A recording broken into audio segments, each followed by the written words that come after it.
तो अगर नहीं टिकट किसी तरह से मिला तो हम निर्दलीय तय हैं। स्वास्थ्य सबसे बड़ा लचर पचर है। कहीं भी पीएससी जाइए, वहाँ कोई व्यवस्था नहीं है, ना एक्सरे का, ना सीटी स्कैन, ना उसके कोई लेख जोख रहे। आज तक जो भी जीत के गए अभी इस पर कभी पहल नहीं करता कि किस रूप से चल रहा हॉस्पिटल, कि दलितों का क्या रहन सहन, क्या उसके पीछे शिक्षा और विकास में सहूलियत मिल रहा है, ये सब भी देखा जा रहा है। बहुत सा मायने हैं जो आज हमें क्षेत्र जाते हैं। बिहार विधानसभा चुनाव 2025 की तैयारी जोरों शोरों से चल रही है।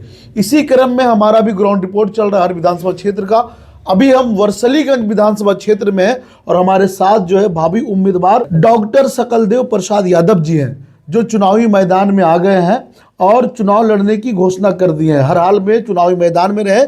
अब इनसे जानना कि क्या क्या तैयारी लेकर के चुनावी मैदान में आए हैं, क्या कुछ इनकी रणनीति है, किस पार्टी से चुनाव लड़ेंगे या क्या कुछ आगे करने वाले हैं। सबसे पहले हमारे चैनल में स्वागत है आपका। सर, आपको भी मेरे तरफ से स्वागत है। ये बताइए कि आप चुनावी मैदान में आ गए हैं, क्या योजनाएं, क्या रणनीति है आपकी। सर, ये विधानसभा चुनाव में मैंने बहुत दिनों से सोच रखे थे कि यहाँ की चुनाव मैं लड़ूंगा। हमें जनता से पहचान है, भरोसा है और एक बदलाव होनी चाहिए। बहुत सा विकास अवरुद्ध में है और जनता का कहना है कि नहीं, आप लोग आइए चुनाव, हम लोग साथ देंगे। देखिए, अभी के जो वर्तमान वहाँ की विधायिका हैं, उनका कार्यकाल कैसा रहा, क्या उनसे आप प्रभावित नहीं हुए जो मैदान में आ गए। यह तो सर जनता बताता है, हम क्या कर सकते हैं। वो एक नहीं दो बार जीत चुके हैं और उनसे लोग इसकी विशेष जानकारी देगा क्या है नहीं, लेकिन ये तो जवाब जनता देगा अगर आने वाले चुनाव में। तो जब चुनावी मैदान में आए तो क्या मुख्य मुद्दा क्या है आपको चुनाव में रहने का, किन किन मुद्दाओं को लेकर चुनाव लड़ रहे हैं आप। बहुत से मुद्दा है चुनाव में आने के लिए, जैसे विकास और गरीबों तक हक पहुँचे, क्षेत्र का विकास हो, शिक्षा हो और न्याय अच्छा हो। और एक ये वर्चुअली पकरी बराव प्रखंड एक अनुमंडल बनने वाले जो बहुत दिन से अवरोध है, इस पर लोगों का आह्वान हो रहा है कि यह क्यों रुका हुआ है। जो 1 से 2 बार जीत चुके हैं, वादा भी किए हैं, लेकिन नहीं बन रहा पकरी बराव अनुमंडल।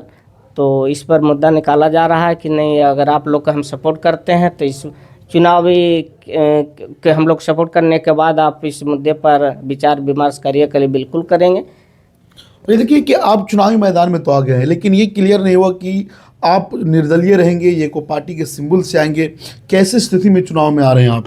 यह बात तो आगे बनेगा सर। अभी तो हमारा जो काम है जनता के बीच जाकर हम अपनी पहचान आवाज़ दे रहे हैं। तो लोगों ने कह रहा ठीक है, जो टिकट या दल में बात के बाद सोचल जाएगा, जब जनता हमें साथ देगा तो पार्टी खुद ही टिकट समझ में आएगा। उनकी सर्वे होगा कि नहीं, इनकी एक समाज सेवक के रूप में इनकी आवाज़ आ रहा है तो इनको देना चाहिए। तो उनकी सोच ये और ये है, सर्वे है। लेकिन हम तो अगर नहीं टिकट किसी तरह से मिला तो हम निर्दलीय तय हैं। ये बताइए कि आपके क्षेत्र में कौन ऐसा काम जो होना चाहिए था लेकिन अभी तक हुआ नहीं। सर, बहुत सा काम है। सबसे पहले तो हेल्थ इज वेल्थ है। स्वास्थ्य सबसे बड़ा लचर पचर है। कहीं भी पीएससी जाइए, वहाँ कोई व्यवस्था नहीं है, ना एक्सरे का, ना सीटी स्कैन, ना उसके कोई लेख जोख रहे। आज तक जो भी जीत के गए अभी इस पर कभी पहल नहीं करता कि किस रूप से चल रहा हॉस्पिटल, क्योंकि गड़बड़ी चल रहा है। तो इस पर और बहुत सा सड़कें उड़के जो अभी तक जैसे तैसे है। और दूसरी बात यह है, शिक्षा सही नहीं है। कोई भी शिक्षा कैसे चल रहा नहीं चल रहा है, एक प्रतिनिधि का ये होता है देखने का, उस पर निगरानी करने का। लेकिन आज तक तो इतना साल बीत चुका है, 1 से 2 बार भी, लेकिन शिक्षा में सुधार नहीं आ रहा है। बहाली ढेर हो उसका टीचर, लेकिन क्या कर रहा है नहीं कर रहा, उसकी सर्वे करने के लिए कोई पदाधिकारी या जो भी प्रतिनिधि है अभी तक तो कोई स्कूल नहीं पहुंच पाया है कि किस रूप से शिक्षा मिल रहा है, नहीं मिल रहा, क्या टाइम टेबल है। इसलिए शिक्षा हमारा क्षेत्र का, हमारा वर्सलीगंज विधानसभा में ठीक सही से नहीं चल रहा है। तीसरा यह है कि अभी भी दलित लोग तक संसाधन नहीं पहुंच पाया, अभी भी बहुत परेशानी में है। हम क्या कहेंगे, खुद जाकर देखेंगे कि दलितों का क्या रहन सहन, क्या उसके पीछे शिक्षा और विकास में सहूलियत मिल रहा है, ये सब भी देखा जा रहा है। बहुत सा मायने हैं जो आज हमें क्षेत्र जाते हैं हमें सुनने को मिलता है।